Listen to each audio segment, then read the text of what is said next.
તાળી જોરથી વિદ્યાર્થીઓ ઉડી જાય. બોલો ભારત માતા કી જય, અગરજી મહારાજ કી જય. 14 દિવસ વિધાનસભા મત વિસ્તારનું વન નેશન વન ઇલેક્શન એટલે એક રાષ્ટ્ર એક ચૂંટણી. આ કાર્યક્રમ માટે પ્રબુદ્ધ નાગરિકના આજના આ સંમેલનની અંદર આપણને એ બાબતે માર્ગદર્શિત કરવાના છે એવા આપણા આમ તો ઓલ ઇન્ડિયાના ઘણા પ્રદેશમાંથી આપણને માર્ગદર્શન આપવા માટે અહીં પધારેલા મૂળ તો બનાસકાંઠાના આદરણીય ફરજીભાઈ ચૌધરી સાહેબ.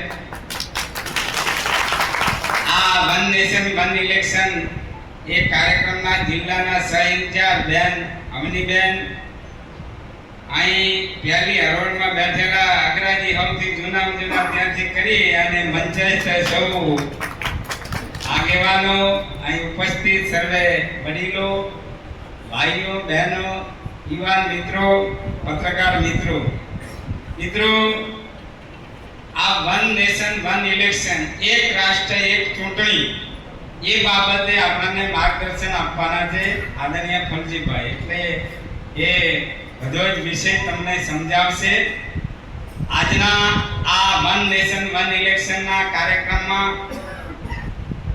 આમંત્રણને માન આપી અને આપ સૌ મોટી સંખ્યામાં આખી વિધાનસભામાંથી છેક અહીંથી કરીને છે ભાદરા સુધીના બધા જ કાર્યકર્તાઓ અહીં ઉપસ્થિત છે. એમનું આ ઓગણજીની ધરતી ઉપર આપ સૌનું દિલથી સ્વાગત કરું છું. આપ સૌને આવકારતા હર્ષ અને આનંદની લાગણી અનુભવું છું. અને બે ત્રણ સૂચનના રૂપમાં મારે વાત કરવી છે. એ વાત કરી અને પછી આગળનો કાર્યક્રમ, કારણ કે મારે અહીં આજે બહુ ભાષણ કરવાનું નથી એટલે ખરેખર પણ આજે આપણે સરપંચોને પણ કહ્યું હતું કે બધા કેટલા સરપંચો આવે છે, ખાલી મને ખ્યાલ ના આવે. સરપંચ હોય હો, ડેપ્યુટી સરપંચ થઈ ગયા મોટા ભાગના મત થઈ ગયા. એટલે એમાં પહેલેથી વાત શરૂ કરું છું. ચૂંટણી એટલે વન નેશન વન ઇલેક્શનની વાત છે. ઇલેક્શન થી શરૂઆત કરું છું કે ભારતીય ચૂંટણી પંચ દ્વારા બૂથ પુનઃરચનાનું કાર્ય અત્યારે ચાલી રહ્યું છે. એટલે પહેલા એવું હતું કે 1500 કરતા વધારે મતદારો જે બૂથમાં થાય એનું વિભાજન થતું હતું, એમાં સુધારો થયો છે અને હવે 1200 મતદારો હોય એટલે સરેરાશ 1200 મતદારો કરતા જે ગામમાં વધી જાય છે ત્યાં બૂથ નું પુનર્ગઠનનું કામ અત્યારે ચૂંટણી પંચ દ્વારા ચાલી રહ્યું છે. એમાં તમારું ગામનું તમારું કોઈ પણ સૂચન હોય તો અહીં જ લખીને મને આપતા જજો, કારણ કે મારે મીટિંગ છે 2 દિવસમાં કલેક્ટરમાં. એટલે તમારું કોઈ સૂચન હોય, તમારા ગામનો જે બૂથ હોય કે જે 1200 કરતા વધી જાય કોઈ મુશ્કેલી હોય તો અહીં જ ચબરથી લખીને મને આપતા જજો. પછી જાહેર થાય પછી એમ ના કહેતા કે સાહેબ આ તો આ રહી ગયું ના થઈ ગયું, કે આ ચૂંટણી પંચનો કાર્યક્રમ છે. એટલે એક વાત એ હતી. બીજી સરપંચોને મારે જે વાત કરવી છે એ વાત એ છે કે સરપંચ એટલે ગામનો મુખ્યમંત્રી. પંચાયત ધારો પહેલો આપણે વાંચી લેવો જોઈએ જો સફળ સરપંચ થવું હોય તો. અને પંચાયત ધારે તમને જે વિશાળ સત્તાઓ આપી છે એનો આપણે અભ્યાસ કરવો જોઈએ. પહેલા જે જૂના સરપંચ હતા એનો તો ઘડિયાળનો કોટો ચાલુ હતો જ, પણ જે નવા ચૂંટાયા છે એમના માટે પણ ઘડિયાળનો કોટો શરૂ થઈ ગયો છે. ઘડિયાળ કોઈની વાટ જોતું નથી એટલે ઘડિયાળ તો નિરંતર ચાલ્યા કરશે. અને તમારે જો તમારું ગામમાં નામ રહે એવું કામ કરવું હોય તો સરકારની બધી જ યોજનાઓનો અભ્યાસ કરો અને સરકારની બધી જ યોજનાઓ તમારા ગામમાં લાગુ કરો. ફોરેસ્ટ એટલે જંગલ ખાતાથી શરૂ થાય છે અને આરોગ્ય અને શિક્ષણ આ બધી જ જે ડિપાર્ટમેન્ટો છે એનો આપણે અભ્યાસ કરવો જોઈએ અને અભ્યાસના અંતે આપણા ગામમાં સરકારે જે નિયમ નક્કી કર્યા છે એ નિયમની અંદર તમારા ગામમાં કયું કામ મંજૂર થઈ શકે છે, કયું કામ એમાં બંધ બેસતું આવે છે, એનો અભ્યાસ કરીને તમે જો કામગીરી કરશો તો તમે સફળ સરપંચ તરીકે બહાર આવી શકશો. લોકોની અપેક્ષા આપણી પાસે ઘણી હોય છે. લોકો તમે હવે સરપંચ થયા કે અમે ધારાસભ્ય હોય તો લોકોની એવી અપેક્ષા છે કે અમારા અહીંયા પર્સન્ટ હોય તો આખો દાડોમાં બેહીએ રહો અને અમે જે કંઈ હોય જ કરી નાખો. આવું જ લોકોની અપેક્ષા હોય. હવે એમાંથી આપણે નક્કી કરવાનું છે કે કયા કામને આપણે પ્રાયોરિટી આપવાની. અને એટલે મારી આપને વિનંતી છે કે સરકારની બધી યોજનાઓને તમારા ગામમાં લાગુ કરો.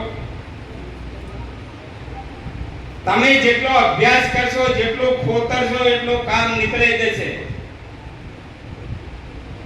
અને માત્ર ગ્રાન્ટ માંગવી એ આપણું કામ નથી. ગ્રાન્ટ તમને જે ભાગે હશે તમે માંગશો તોય આપશે, ને માંગો તોય આપશે. કારણ કે એ ગ્રાન્ટ લિમિટેડ છે. સરકારના પણ જે કામ ગ્રાન્ટ થી થાય છે એ લિમિટેડ છે. ગ્રાન્ટ લિમિટેડ છે, એની મર્યાદાઓ છે, એના નિયમની અંદર જે બંધ બેસતું આવશે છે એને મળશે. પણ સરકારની બધી યોજનાઓ તમે લાગુ કરો. જંગલ ખાતામાંથી તમારા ગામમાં શું કામ થઈ શકે છે ત્યાંથી તમે શરૂ કરો.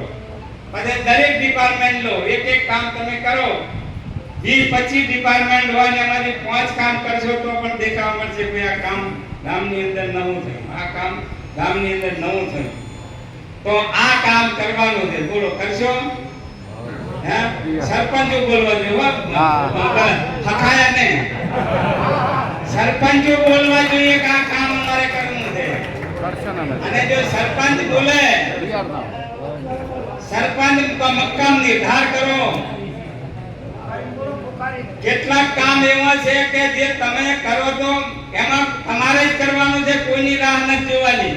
દાખલા તરીકે તમારા ગામનો તળાવ જે નર્મદા યોજનામાં પાણી આપવાનું છે અને સુધારવાનું કામ તમે કરી શકો. કોઈ ના પાડી દે, એને ઊંડું કરો, ફાળો ઉઘરાવો, સરકારની યોજના લાગુ કરો, નાણાં પંચ કરો, પછી સિંચાઈ વિભાગનું કરો. બાળ હુરવા હોય તો બીજું ના કોઈ આવે તો 5 જણા થી કોદાળી પાવડો લઈ મંડીએ. કોઈ ના પડશે એટલે જમામ કરે.